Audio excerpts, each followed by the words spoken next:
Hello everyone, Indie Brick Productions here with my comparison of the LEGO Star Wars sets 75002, the 2013 ATRT, as well as the 75280 501st Legion Clone Troopers, also known as the 501st Battle Pack from 2020. The 2013 set came with 3 minifigures, 2 builds, as well as 222 parts. And the 2020 75280 came with 6 minifigures and 2 builds, as well as 285 parts. So, with that all out of the way, let's compare the minifigures. Taking a look at our 501st Troopers here, we have the 2020 one on the right, as well as the 2013 one right there on the left. So if we take a closer look at these guys, you can see that this one has some footprinting right there. The older one doesn't really have any footprinting. It's just kind of plain white, which I do think is acceptable for the time. Then their knee pads are basically the same. There's not really any printing on the back, which is pretty typical and is okay.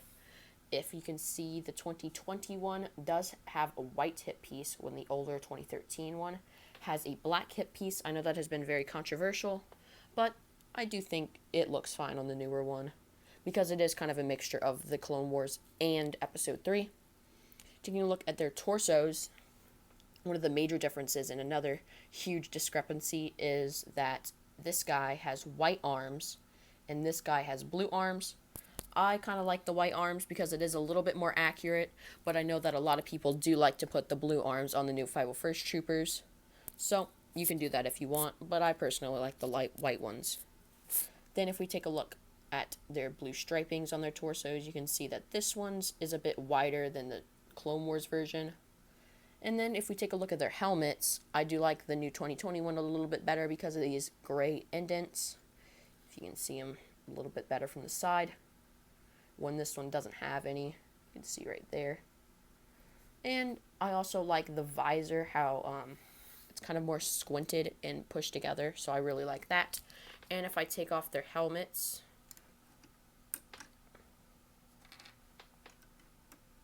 you can see that one has the ugly clone face when one has the new Tamara Morrison skin-toned face, which I definitely think looks leaps and bounds better than the old Clone Wars face.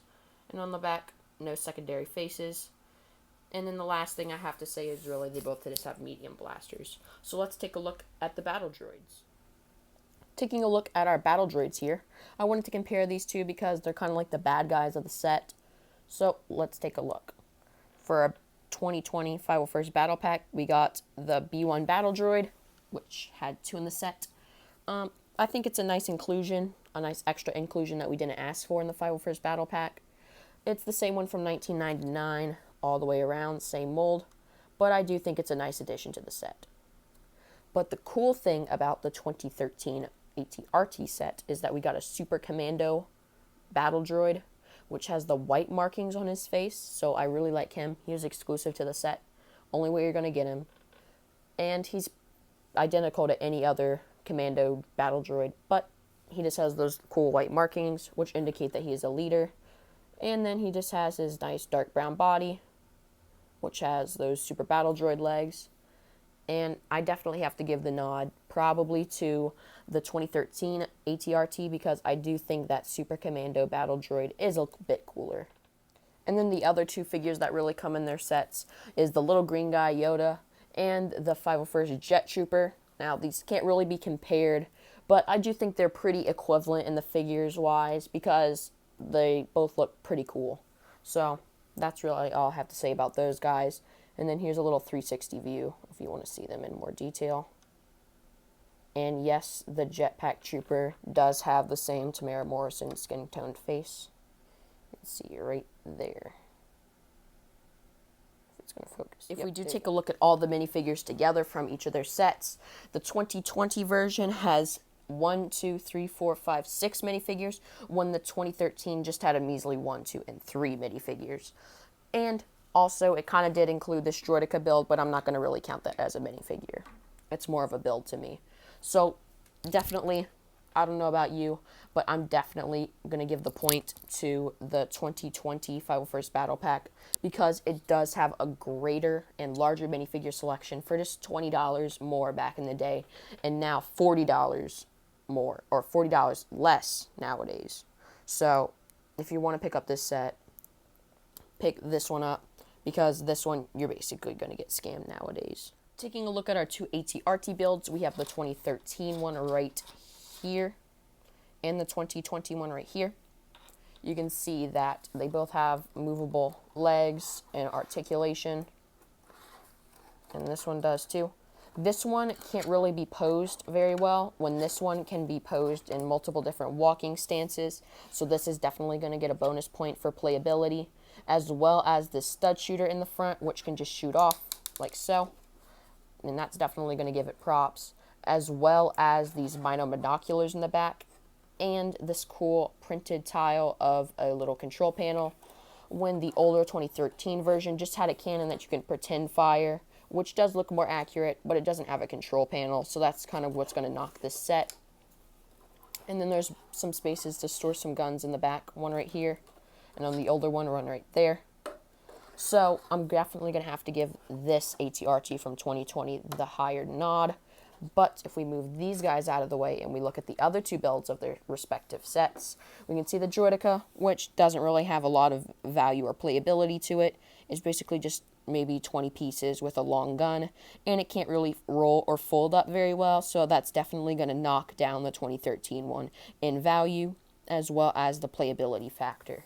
Now, the Bark Speeder from the 2020 set is very swooshable. You can have it flying around, as well as shooting off these stud shooters, and some nice movable control panels right here, or little sticks to control your Bark Speeder, as well as some guns that you can take off and put in your 501st hands. So definitely a huge nod to the 2020 set for playability wise. Again, taking a look at our ATRTs, this time I'm going to look at them from a design perspective. Their legs are pretty much the same, nothing really to complain about there.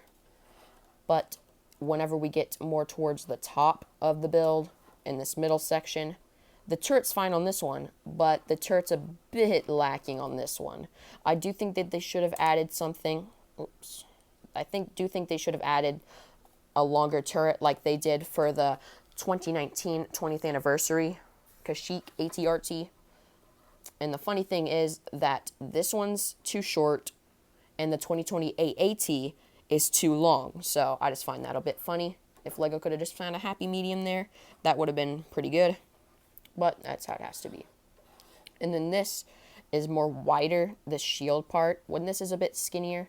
I'm not too sure on the accuracy of that, but I do think that both of them look pretty good. And then this one does have a control panel up there, and this one just has a little handlebar, which can be moved. I do have to give these guys a tie just because of this little stud shooter, which is really holding this set back. But I don't think it's so bad. I do think it could have been fixed, but it's not too horrible. And if we just move these guys out of the way again, and we take a look at our Droidica, accuracy-wise, it's not the best. I mean, it's supposed to have a whole shield in the front for the sniper. So, this guy's definitely going to dock the 2013 set. When the Bark Speeder, on the other hand, is a bit large, that's going to really dock the 2020 set. But it does have some nice design to it, which definitely puts it ahead of other models of the same speeder. So, overall, I'm probably going to give the win to the 2020 set, just because it has two vehicles, as well as it just looks cleaner and well executed than the 2013 one. So that's why I gave this set a slight notch. Overall, I do think the 2020 one has a better value than the 2013 one, because in the 2013 one, you're just getting the 3 minifigures, as well as a Sniper Droidica and an ATRT for $20, when you're getting an ATRT, a speeder, 4 501st Troopers, as well as 2 battle droids in the 2020 version. So the 2020 version is leaps and bounds more effective and efficient way to spend your money nowadays, especially that the older version of the set has gone up in value, probably around $70. So you're definitely, if you're wanting to buy either one of the two, I'd definitely go for the newer one because it's just leaps and bounds better. So, my final opinions of these sets, I do think the 2021 is better. It just has way better minifigure selection, way better vehicles. The only thing that's really kind of bothers me is that stud shooter for the turret. But other than that, it's pretty great set. And then the 2013 one just doesn't deliver for the value that you're getting nowadays for $70.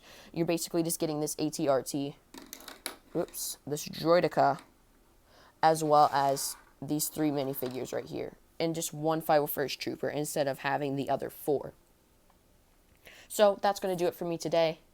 If you did go on to like the video, please like and subscribe. I'm going to be coming out with another video tomorrow, and it's going to be the first mock on the series.